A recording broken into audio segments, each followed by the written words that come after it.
الحمدللہ والصلاة والسلام علی رسول اللہ وعلی آلہ وصحبہ ومن والا وبعد۔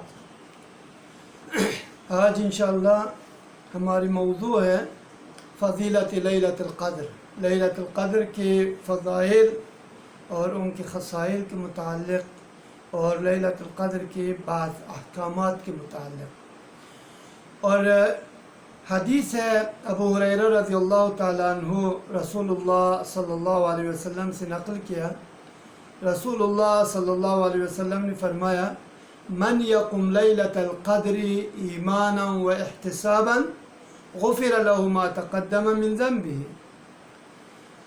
جس نے لیلۃ القدر کی رات میں قیام کرتا ہے یا قیام کیا ایمان کے ساتھ، احتسابا اجر اور ثواب کے طلب کے ساتھ، طلبگار ہو کر، غفر له ما تقدم من ذنبہ، اس کے لیے اس کے سارے گزشتہ گناہوں کو معاف کیا جائے گا۔ میں اس موضوع میں بحث نہیں کرتا ہوں کہ اس کے گناہ معاف کیا جائے گا، گناہ صغیرہ یا کبیرہ، اس لیے کہ حدیث میں مطلق ہے، ان کے گناہوں کو معاف کیا جائے گا، وہ صغیرہ ہو یا کبیرہ ہو، واللہ تعالی بہ اعلم۔ البتہ اس کا تعلق حقوق اللہ سے ہے، حقوق العباد سے نہیں ہے۔ حقوق العباد میں تحلل ضروری ہے، اور حقوق اللہ سبحانہ و تعالیٰ کی مرضی اور مشیت اور ارادے پر ڈیپینڈ کرتا ہے۔ اللہ سبحانہ و تعالیٰ چاہے اس کو معاف کر دے اور بخشش کر دے، جیسے کہ یہاں وعدہ کیا ہے اللہ سبحانہ و تعالیٰ نے رسول اللہ صلی اللہ علیہ وسلم کے زبان مبارک سے، جو لیلۃ القدر میں قیام کرتا ہے غفر له ما تقدم من ذنبہ۔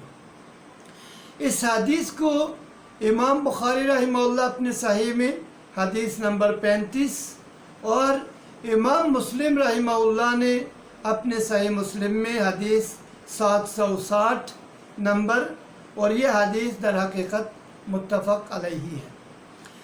میں آج اس موضوع کو انشاءاللہ اس صحیح بخاری اور صحیح مسلم کے حدیث کی روشنی میں آگے بڑھانے کی کوشش کروں گا۔ یہاں لیلۃ القدر کی فضیلت اور اس کے خصائل اور اس کے احکام اور اس کے احترام اور تعظیم کے متعلق ہے۔ لیلۃ القدر کی تعریف کیا ہے؟ لیلہ کہتے ہیں زمانہ کا ایک ٹکڑا یا ایک وقت کا نام ہے، جس کا ابتدا غروب الشمس سے، سورج غروب ہونے سے شروع ہوتا ہے، اور اس کا انتہا ہے وہ طلوع الفجر، صبح صادق جب طلوع ہوتا ہے یہ ٹائمنگ ختم ہو جاتا ہے، اس کو کہا جاتا ہے یہ لیلۃ القدر۔ بدایتها من غروب الشمس و نہایتها طلوع الفجر الصادق، اس کا ابتدا اور آغاز غروب، سورج کے غروب سے، اور اس کا انتہا اور خاتمہ فجر صادق یا صبح صادق کے طلوع سے یہ ختم ہو جاتا ہے۔ اور یہ لیلۃ القدر کے معنی میں یہ تو ایک تعریف ہے، دوسری یہ کہ لیلۃ القدر کے معنی کے متعلق فقہا اور علماء کے بہت سارے اختلاف ہیں، اور اس کے مقصودی اور مرادی معنی کی بیان میں، یعنی اس سے مراد کیا ہے اور اس کا معنی کیا ہے، اس کے متعلق فقہا کے مختلف آراء ہیں۔ بعض فقہا کی رائے یہ ہے کہ لیلۃ القدر یہ جو قدر ہے، چونکہ دوسری کلمہ میں لیلہ کے بارے میں بتایا، جو قدر ہے یہ لیلۃ القدر، یہ جو قدر سے لیا گیا ہے، اور یہ لوگ اللہ سبحانہ و تعالیٰ کی اس آیت سے استدلال کرتا ہے وما قدر اللہ حق قدرہ۔ اس صورت میں معنی یہ ہے کہ لیلۃ القدر، قدر کا معنی ہوتا ہے لیلۃ المعظمہ و لیلۃ المحترم، یعنی ایک محترم اور معظم رات ہے، اور وہ رات ہے جس میں اللہ سبحانہ و تعالیٰ نے اپنے کلام پاک قرآن کریم کو نازل کیا، اور یہ وہ مبارک رات ہے جس میں فرشتے اللہ سبحانہ و تعالیٰ کے حکم سے آسمان سے اترتے ہیں، اور اسی رات میں اللہ سبحانہ و تعالیٰ اپنے رحمتوں کی بارش کرتا ہے اور اپنے برکات اور خیرات کی بارش ہوتے ہیں. اس وجہ سے یہ لیلۃ المعظمہ ہے. بعض لوگوں نے کہا کہ یہ قدر کا معنی یا قدر کا معنی اس حدیث میں من قام لیلۃ القدر، اس کے معنی ہوتا ہے تنگی، تضییق، معنی لیلہ مضیقہ، بہت تنگ رات. اور اس کے معنی قرآن کریم میں بھی آیا وَمَنْ قُدِرَ عَلَيْهِ رِزْقُهُ، اور جس کے لیے اس کی روزی تنگ کیا جائے. اس کے مقصد یہ کہ تنگی سے مطلب یعنی یہ نہیں کہ یہ رات مشکلات اور دوسرے پرابلم کی باعث ہو، بلکہ اس کی تنگی کا معنی یہ ہے کہ یہ رات پوشیدہ ہے اور چھپا ہوا ہے، اور یہ معین نہیں، یہ رات یہ 10 آخری عشرہ کے قسمی ہے، تو اس وجہ سے یہ غیر مخفی ہے اور پوشیدہ ہے، غیر معین ہے. اس وجہ سے اس کو کہتا ہے لیلہ مضیقہ بمعنی غیر معینہ وغیر محددہ، اس کو لمٹ نہیں کیا گیا. اور اسی وجہ سے دوسری وجہ یہ کہ اس کو تنگ رات اس وجہ سے کہا گیا، اتنی فرشتے اترتے ہیں کہ پوری زمین فرشتے سے بھر جاتا ہے. جب بھر جاتے ہیں زمین فرشتے سے تو وہ کہتے ہیں کہ جگہ نہیں کہ فرشتہ وہاں اپنے ٹانگ رکھ کے یا پاؤں رکھ کے، تو بہت ان کے لیے تنگ ہو رہا ہے. اس وجہ سے اس کو کہا جاتا ہے لیلہ مضیقہ. اور بعض دوسری فقہاء نے کہا کہ یہ لیلۃ القدر، قدر یہ دال کے زبر کے ساتھ، یعنی لیلۃ القدر، اور اس کے اندر یہ قضاء اور حکم یا فیصلہ کا مفہوم اور معنی موجود ہے. معنی لیلۃ القدر کا معنی ہوتا ہے لیلۃ القضاء یا لیلۃ الحکم یا لیلۃ الفصل. اور اس رات کو لیلۃ القدر اس وجہ سے کہا گیا کہ اس میں اللہ سبحانہ و تعالی قضاء یعنی فیصلہ کرتا ہے اور مقدر کرتا ہے لوگوں کی روزی، مخلوقات کی روزی اور ان کے مدت عمر، یہ سارے تعینات اسی رات میں ہوتا ہے. اس وجہ سے اللہ سبحانہ و تعالیٰ نے قرآن کریم میں فرمایا اِنَّا أَنزَلْنَاهُ فِي لَيْلَةٍ مُبَارَكَةٍ، میں نے یہ قرآن کریم کو اتارا ایک مبارک رات میں. کون سی رات؟ مبارک رات، وہ آگے آئے گا اِنَّا كُنَّا مُنذِرِينَ.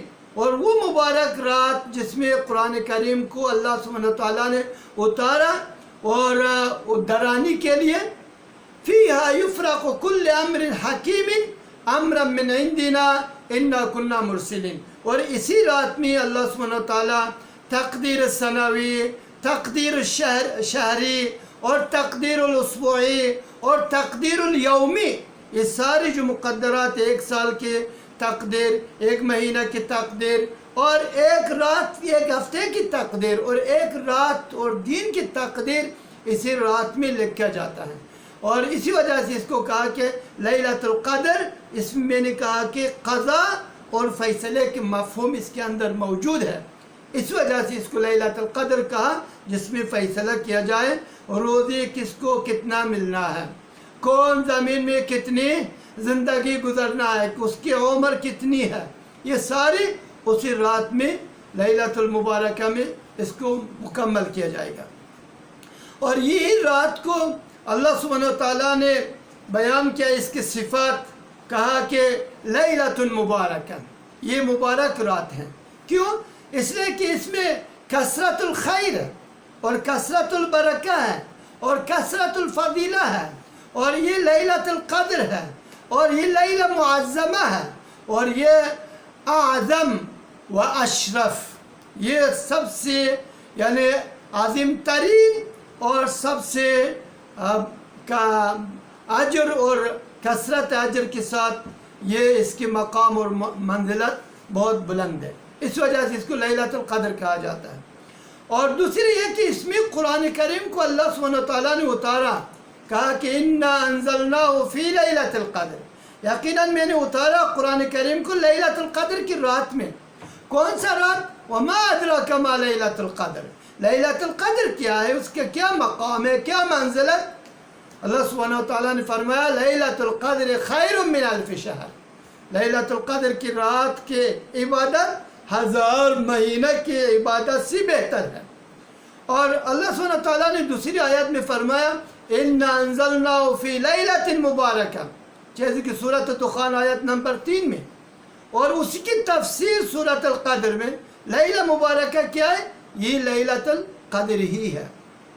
اور اس رات میں، اسی رات میں اللہ سبحانہ وتعالیٰ یہ رات رمضان کے مہینہ میں موجود ہے، دوسری مہینہ میں نہیں ہے۔ اور اسی بارے میں اللہ سبحانہ وتعالیٰ نے فرمایا شہر رمضان الذی انزل فیہ القرآن، یہ مہینہ وہ ہے جس میں اللہ سبحانہ وتعالیٰ نے قرآن کریم کو اتارا۔ اور البتہ ایک اہم چیز اس کی وقت کے بارے میں، یہ تا آخری عشرہ میں اور تا راتم میں 21 اور 23 اور 25ویں 27ویں اور 29ویں راتوں میں سے کسی ایک رات میں ممکن ہے کہ یہ مل جائے آپ کو یا آپ اس کو پائیں۔